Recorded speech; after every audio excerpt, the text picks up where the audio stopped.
Ma'am, you're charged with driving while intoxicated. You're facing up to 6 months in jail and or a $2,000 fine.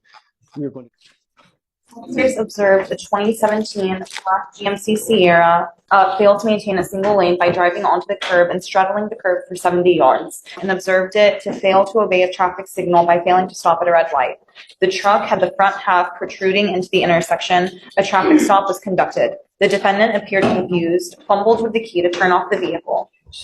Officer observed a clear plastic baggie containing a green leafy substance in the center console in plain view. The defendant denied taking drugs or alcohol. The defendant could not locate the license, which officer could observe in her wallet. The defendant was unable to understand officer's directions and was swaying while standing. Officer observed HFD check on the defendant, and they cleared the defendant, but then the defendant seemed to go almost unconscious.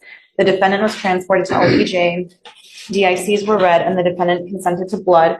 Officers searched the vehicle and observed antipsychotics, antihistamines, antibiotics, and the adduce. Nurses could not draw blood even though they tried multiple different points. Officers got a grand jury subpoena and medical records show the defendant had tested positive for cocaine, benzos, and cannabinoids. I'm sending you now for a drug test. I want to know what, if anything, is in your system. You just had a DWI that was dismissed, so I'm now placing a restriction on your license that you're not allowed to drive any vehicle that doesn't have an ignition interlock on it. If you're caught driving a vehicle that doesn't have an interlock on it, you will go to jail. You will not get any more PR bonds. You understand? Yes, sir. If you have a drug and alcohol problem, you better address it, because if you don't, I'm going to do it for you. And I promise you're not going to like the way that I do it. Counseling and I'm doing counseling and see a psychiatrist. Address the drug issue, because I'm telling you now, I'm going to test you like crazy. And if I find that you have a problem, I will have a contempt hearing, hold you in contempt, slap you with 180 days, probate it for 2 years, and put you in a rehab facility. Don't use.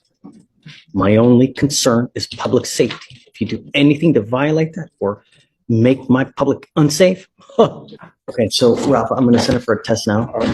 We'll have her come right back. Depending on what the test shows, we'll go forward.